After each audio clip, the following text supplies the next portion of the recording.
অসভ্য বেয়াদব। মেয়েদের মাথার মধ্যে হুঁশ থাকে না? হ্যাঁ, পারিবারিক শিক্ষা নেই? আপনি কি মেয়েদেরকে সম্মান করতে জানেন না? আমি আপনাকে কখনো সম্মান করলাম? একদম চুপ, কোনো কথা বলবেন না। আপনাদের মতন মাস্তানদের আমার খুব ভালো করে জানা আছে। আপনাদের কি করা উচিত জানেন? একটা একটা করে ধরে জেলের মধ্যে ঢুকানো উচিত। আচ্ছা, ব্যাপার আমি কি করছি সেটা তো বলবেন। ও, কি করছেন আপনি জানেন না? আপনি আমার ফ্রেন্ডকে বাজে ইঙ্গিত দিয়েছেন কেন? কই আপনার ফ্রেন্ড কোথায়? ওই তো কই গেল? শুনুন, ও হয়তো ভয় পেয়ে পালিয়ে গিয়েছে, বাট আমি ভয় পাই না। আমি আপনাদের মতন মাস্তানদের হেট করি। আজকের পর থেকে মেয়েদেরকে ডিস্টার্ব করার আগে নিজের মা ও বোনের কথা মাথায় রেখে তারপর ডিস্টার্ব করতে যাবে। কি ব্যাপার, থাপ্পড় দেওয়ার পর পিছনে পিছনে আসছে কেন? মামা, মামা তাড়াতাড়ি যাও, মা ফার্স্ট।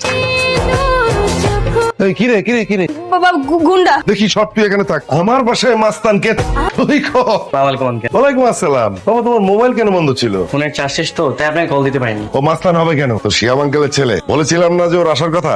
কে এসেছি? তোমাদের বলেছিলাম না যে শিয়াবের ছেলে আসবে? সৈকত খুলনা থেকে এসেছে, এখানে থেকে চাকরি খুঁজবে। অনেক কষ্ট করে এসেছো, যাও বাবা ফ্রেশ হয়ে নাও। তুই ওকে গেস্ট রুমটা দেখিয়ে দে। আমি কিচ্ছু করতে পারবো না। তোমাদের গেস্ট, তোমরা যা করার করো। সবকিছু ঠিকঠাক আছে বাবা, বুঝছো, কিন্তু আমার বন্ধুর একটা বজ্জাত মেয়ে আছে, খুব দুষ্ট। দেখলেই রাগ করে মনটা একটা থাপ্পড়। আর না, ওর সাথে কোনো ঝগড়াঝাটি করিস না। আর শোন, আমার বন্ধু কিন্তু এক কথার মানুষ। কি শুরু করেছেন আপনি? হ্যাঁ, এইসব কি অবস্থা আপনার? চিৎকার কিসে? বলেছিলে না খুব ভালো একটা ছেলে, এটা তো নমুনা। হ্যাঁ, দেখো রুমের মধ্যে কিভাবে হাফ প্যান্ট পরে আছে। ওর ঘরে ও হাফ প্যান্ট পরুক আর ছেঁড়া প্যান্ট পরুক, তোর সমস্যা কোথায়? তুই কেন এই ঘরের ভিতরে এসে উকি মারবি? ঠিকই তো আঙ্কেল, ও আমার রুমে কেন আসবে এগুলো দেখতে? এখন সব আমার দোষ হয়ে গেল, তাই না? আপনি আমাকে বলে দিচ্ছি, ওর যদি এই বাড়িতে থাকতে হয় ভদ্রতা বজায় রেখে তারপর থাকবে। ও তোর চেয়ে ভদ্র আছে। আঙ্কেল, আমার একটা অফিস ইন্টারভিউ আছে, আমি ওখানে যাচ্ছি। একটু দাঁড়াও। যারা বাইকের চাবিটা নাও। যাওয়ার সময় যারাকে তুমি ভার্সিটিতে নামিয়ে দিয়ে যাবে।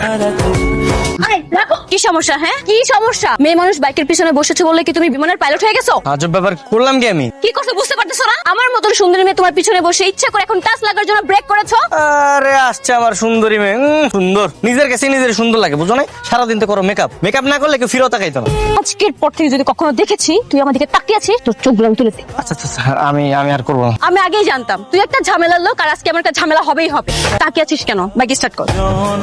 আজকে যদি বাবার বাইকটা স্টার্ট না হয়েছে না, তোর খবর আছে। সরি জান। ইডিয়েট কোথাকার। দেখ, এই তোর 10 মিনিট 45 মিনিট ধরে তোর অপেক্ষা করছি। আরে দোস্ত আর বলিস না, ওর জন্য সব লেট হয়েছে। আরে ঠেলা গাড়ি তোর বাইক থেকে বেশি ভালো চলে, শুধু ওর বাইক দিয়ে আসছি আমি। এটা কে, দুলাভাই নাকি? এই তোর সারপ্রাইজ। কংগ্রাচুলেশন দোস্ত, আপনি কিন্তু অনেক smart. Thank you so much. এই থ্যাংক ইউ মানে? তুমি কি আমার বয়ফ্রেন্ড নাকি? ফাইজলামি করো।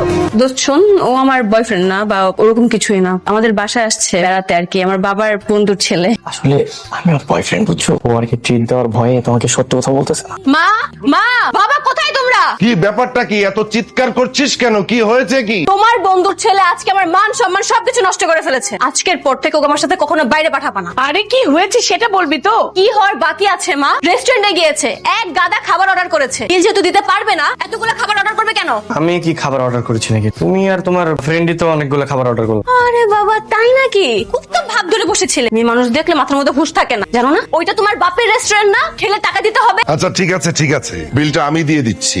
আমি বিল পরিশোধ করে আসছি। যদি পরিশোধ না করতাম, তোমার বন্ধুর ছেলেকে ধরে বেঁধে থালা বাসন মাজা।